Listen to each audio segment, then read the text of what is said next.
What if I told you there was a place you could get both fat and learned while still looking cool? Hello there, fellow travelers. My name is Lucia, and I would like to take you on a trip to one of my favorite places to visit in Italy and give you the full guide, including the top things to see and what to eat in Bologna.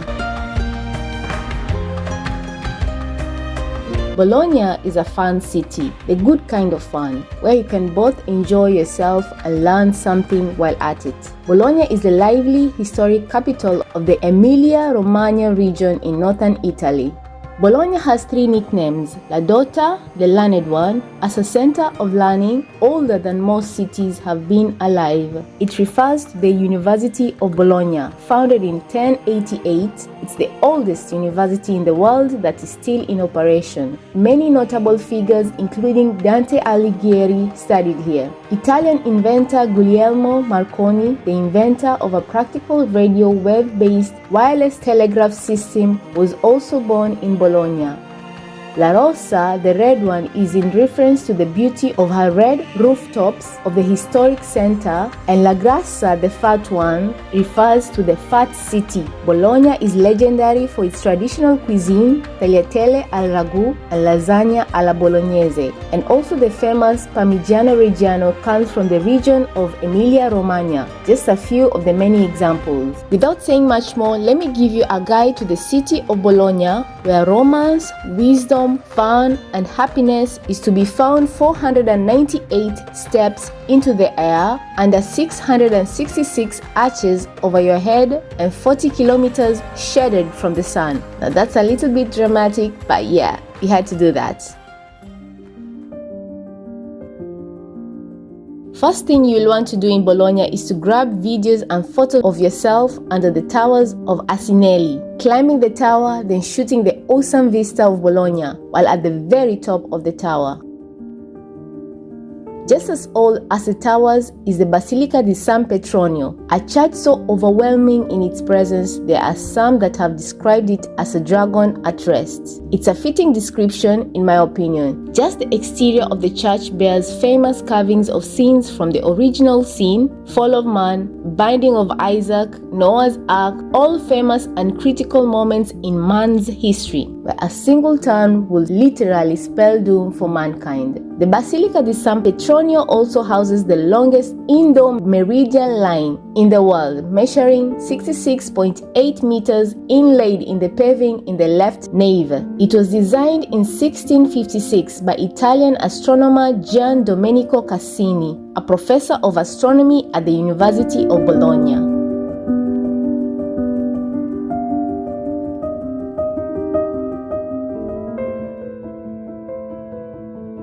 Not as old but a way more fun place to be is Piazza Maggiore. Built in the 15th century and sporting the splendid fountain of Neptune, Fontana di Neptune.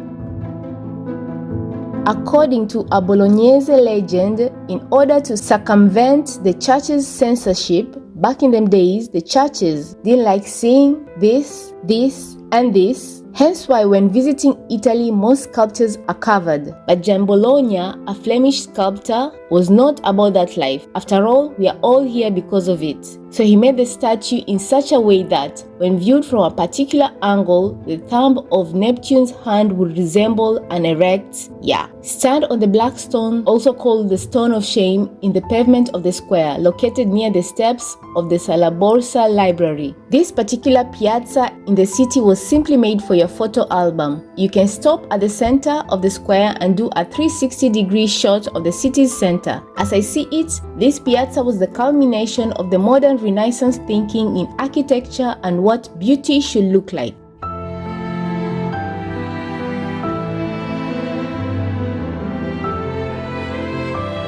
Next on my list are Bologna's Porticoes, some 40 kilometers of adventure and fun where you can trail around the city, learning about its culture simply through the porticos in the different parts of the city. The origin of the Bolognese Porticoes. Why were they built? The medieval city of Bologna is known around the world as a city of porticos and has the world's longest covered walkway portico leading up to the Santuario of San Luca, covering over 38 kilometers in total. These covered walkways provide shade and protection from the elements such as rain and scorching sun, making strolling through the city a pleasant experience. A curiosity about the porticos is that they were originally designed to offer extra space to the thousands of students who began arriving in the city from the 13th century onwards without university accommodation. A fun activity is to try to detect the oldest porticos in the city and find a local at one of the shops or stores close by, chat them up and learn more about where you are. So guys, when I booked my train ticket to Bologna from Rome, the weather was showing sunny, but that was 2 weeks prior.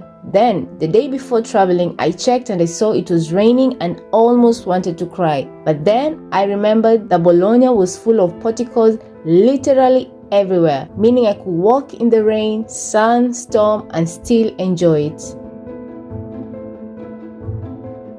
While Bologna is a delight to visit all year round, there are a few things to remember when choosing the best time for your adventures. Spring and fall are great times to visit. The weather is mild and pleasant, and the city's energetic vibe is at its peak. Plus, you'll be delighted by the beautiful hues of the gardens all around town. And the cherry on top, you'll get to enjoy all this at a more affordable price. Feeling hungry? Well, Bologna is one of the best places to be if you're picky about your food, because you will definitely have your pick of what to eat here. Tagliatelle al ragù is a special long fresh egg pasta served with a traditional meat sauce. This recipe is different from the one eaten from other parts of Italy. In Bologna, it's more meaty, and because I'm not vegan, the meatier the better. Sorry to my vegan friends, really no offense. The salami, most appetizing and characteristic of Bologna, is the mortadella. What in Italy is known as mortadella in other countries is famous as Bologna sausage or baloney. There is simply too many delicacies worth trying out in Bologna and the Emilia region in general. Just before you cap off your evening, hop over to Ducati Museum for a quick history lesson on 50 years of dominance on the racetracks. I found that it was necessary to book a visit here in advance, but it is not much of a hassle, and that gallery where they line the Ducati bikes in a curve really was something of a spectacle. Did you know that there was a spot in Bologna that offers boat tours and looks just like one of the hundreds of water canals in Venice? At Via Piella 16, you can look out of an orange window and see a hidden, picturesque Bologna full of canals, colors, and cheerful little balconies reflected in the water.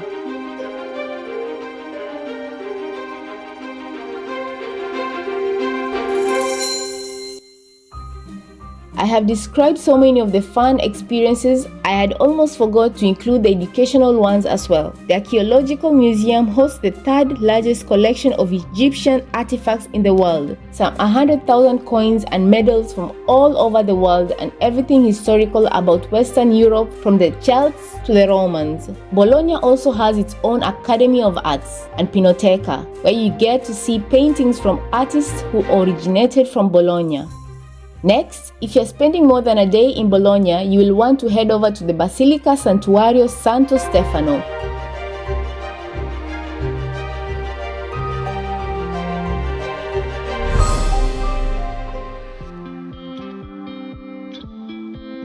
Just in case you got caught up in the airiness and ancient aura of the Basilica Santuario Santo Stefano, I would advise popping over to the FICO World Italy, a place that is literally the opposite of ancient. FICO World Italy is the modern version of a museum, where you get to see art museums, expos, exporiums, theme parks, exhibitions, and goods all in one place. Head over to the Teatro Anatomico and Palazzo dell'Archiginnasio, where you get to see what health and medicine looked back in the day when they used astrology as a medical guide.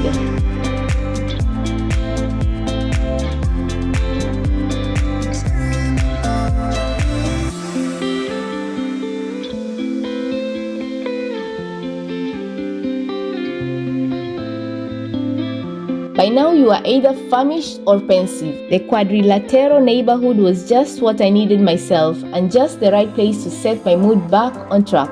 I think this was one of the best moments in Bologna. There was some pretty interesting food choices on offer here.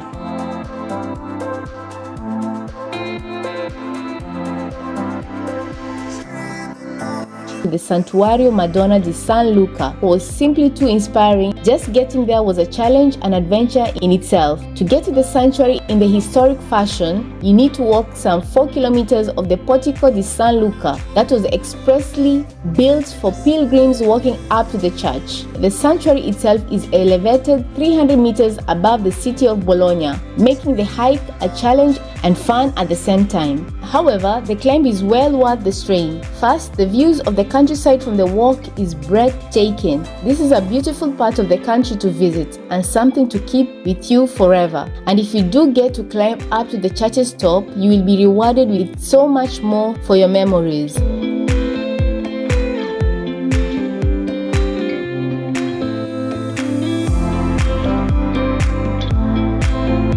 To end today's video series, you should know that Bologna is close enough to other major tourist spots. You could use it as a staging post for your travels. If you're thinking about staying longer in Bologna, there are some gorgeous and fantastic hotels, Airbnbs, and homes you can live in while taking your day trips from Bologna to Milan, Florence, Rome, Venice, and Verona. Well, that's it for this video on all the things to do in Bologna, and I do hope you watch others from my YouTube channel. And if you enjoy reading, read more about my travels in my blog. Please like this video and subscribe if you haven't, and I would love to hear from you. What did you like about Bologna? Arrivederci, that is goodbye, and see you in the next video. Travel safe, travel well.